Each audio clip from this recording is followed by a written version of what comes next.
మిత్రమా, మా అప్పుడైతే ఇలా కాదు, మేమిలా కాదు అంటూ ఉంటారు. అప్పట్లా ఉంటే అప్డేట్ అవ్వలేదు అంటారు. ఇప్పట్లా ఉంటే పొగరు అంటారు. ఎప్పటికప్పుడు మారుతూ ఉంటే నీకు వాల్యూస్ లేవా అంటారు. ఎలా ఉండాలన్నది సమాధానం లేని ప్రశ్నే కదా మిత్రమా, కాదంటారా? మనం చేసింది అంటే మనం ఏదైనా ఒక పని చేస్తుంది తప్ప రైటా అన్న సందిగ్ధం వస్తూనే ఉంటుంది. వాళ్ళకి నచ్చింది చేస్తే రైట్, మనకి నచ్చింది చేస్తే తప్పు, అంతే తేడా మిత్రమా. అందుకే నీకు నచ్చింది చెయ్యు. చేస్తున్న పని తప్పు కాదని నీకు మాత్రమే అనిపిస్తే చాలు కదా. ఎవరికి ఏది అనిపిస్తే అది అనిపించని. అర్థమైందనుకుంటా. ఎంత ఆలోచిస్తున్నావంటే చేసిన పనులు తృప్తి ఉందో లేదో కాదో, వాళ్ళను పొగుడుతారో లేదో అన్న ఆలోచన ఎక్కువయ్యేంతలా ఆలోచిస్తున్నా మిత్రమా. పొగుడుతున్నారంటే నచ్చి అనుకోకు, నీతో అవసరం ఉండి కూడా పొగడవచ్చు కదా. అందుకే పొగడ్తల ఊబిలో ఎప్పుడు కూడా కూరికిపోవద్దు. ఒకప్పుడు ఎవరైనా మనతో మాట్లాడితే బాగుండు అన్న ఆలోచన నుంచి మనిషి కనిపిస్తే డోర్స్ కర్టెన్స్ వేసుకునే స్థితికి చేరుకున్నాము. అమ్మయ్య, ఎవ్వరితో కూడా ఏ నశ లేకుండా నా ఫోను నేనుంటే చాలు అన్న స్థితికి చేరాము. ఇలాగే ఉంటే మంచి చెడ్డ ఏం లేకుండా ఫోన్లోనే ప్రేమ ఆప్యాయతలు షార్ట్లోనూ డ్రామాలాగాను చూసి తెలుసుకునే రోజు ఒకటి వస్తుందేమో మిత్రమా. చాలామంది యువతి యువకుల ప్రేమలో పడ్డానికి కారణం ఇంట్లో కావాల్సినంత ప్రేమ దొరకకపోవడమే. ఏదైనా కానివ్వండి, మన దగ్గర ఉన్నది పదే పదే మనకి లభిస్తుందంటే బోర్ కొడుతుంది కదా. అలాగే ఏది కొరవో అది మన మనసు వెతుక్కుంటూ వెళ్ళిపోతుంది. సంపాదన ఉండాలి, కానీ అది మన పిల్లల్ని పట్టించుకోనంత ఉండనవసరం లేదు. అతి గారాబం కూడా ఒక కారణమే మిత్రమా. ఏం చేసినా ఎవరిని ప్రేమించినా ఒప్పుకుంటారులే అనుకుంటారు. అందుకే అతి ప్రేమైనా తక్కువ మమకారమైనా సరే ప్రమాదమని తెలుసుకో. మితం హితం ఏ బంధమైనా. అర్థమైందనుకుంటా. మిత్రమా, నిన్ను ఇష్టపడిన వారెవరో నీకు ఖచ్చితంగా తెలుస్తుంది. అలాంటి వారి దగ్గర నీ సమస్యకు పరిష్కారం ఉందని తెలిసినా నీ బాధ వారికి చెప్పొద్దు. వాళ్ళ సంతోషానికి నువ్వు ఆయువు పట్టు కావద్దు. నీ బాధ నువ్వు మాత్రమే తీర్చుకోగలవు. అంతమందిలో కూడా ఆ బాధ నీకే వచ్చిందంటే దానర్థం నువ్వు మాత్రమే దాన్ని ఎదుర్కోగలవని అర్థం మిత్రమా. ఆడపిల్లలు పుడితే బెటరా, మగపిల్లలు పుడితే బెటరా? ఆడపిల్లలు తల్లిదండ్రుల చేత ఖర్చు పెట్టిస్తారు, మగపిల్లలు వాళ్ళకి వాళ్ళే ఖర్చు పెడతారు. అంతే తేడా మిత్రమా. అబ్బాయిలు ఫారిన్లో సెటిల్ అవుతున్నారు, అమ్మాయిలు అత్తగారింటికి వెళుతున్నారు. ఎవరిని కూడా పేరెంట్స్ దగ్గర ఉండట్లేదు మిత్రమా.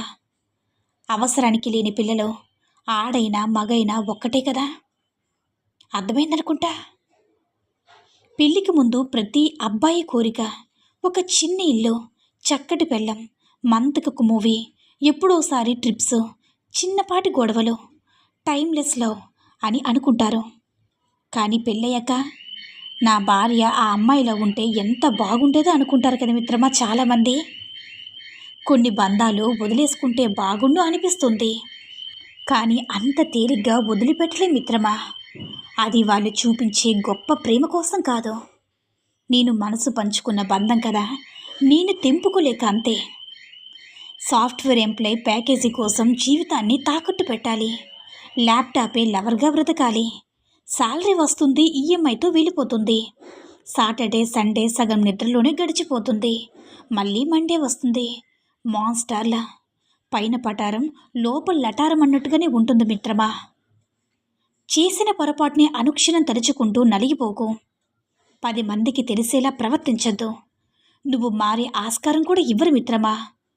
పొరపాటును తెలుసుకొని మళ్ళీ కూడా అది చేయకు, ఇంకొక పొరపాటు చేయకు. తప్పు చేసేవాడే మనిషి. తప్పును తెలుసుకున్నప్పుడే గొప్పవారుగా మారుతారని తెలుసుకో మిత్రమా.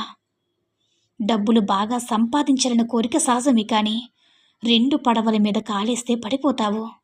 ఏ దారైతే ఎంచుకున్నావో ఆ దారిలోనే రాణించడానికి ప్రయత్నించాలి, కానీ షార్ట్ టైంలోనే ఎక్కువ మనీ సంపాదించాలని అత్యాశతో 2 వేరువేరు పనుల్లో అంటే కాలు పెట్టద్దు మిత్రమా.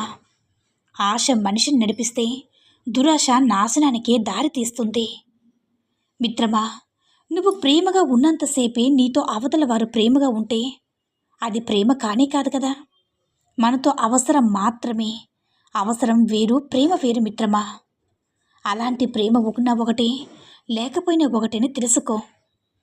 నచ్చింది పెద్ద తప్పైనా చిన్న తప్పులా చూస్తారు. నచ్చంది చిన్న తప్పైనా పూతద్దంలో పెట్టి మరీ చూస్తారు.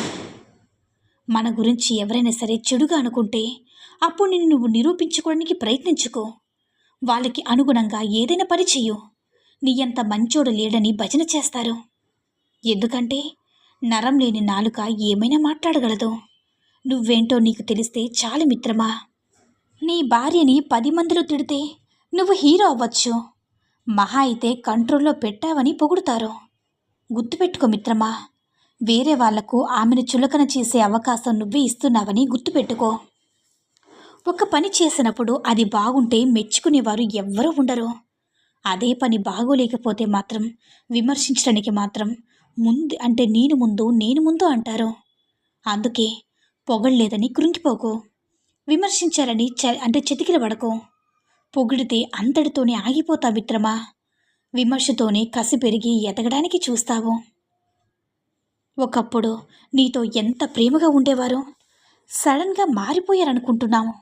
కానీ అది పలానా వచ్చిన మార్పు కాదు. నీతో ఉన్న అవసరం కారణంగా బయటపడరంతే. అలా బయటపడినప్పుడు బాధపడదు మిత్రమా. మనము శాశ్వతం కాదు. వీళ్ళ మధ్యలో వచ్చిన వాళ్ళ మిత్రమా. శాశ్వతం అనుకోవడం నీ భ్రమ అవుతుంది. వెళ్ళేవాణ్ణి వెళ్ళనివ్వు. అప్పుడే నిన్ను కావాలనుకునేవారెవరో మెల్లగా తెలుసుకుంటావు నువ్వు.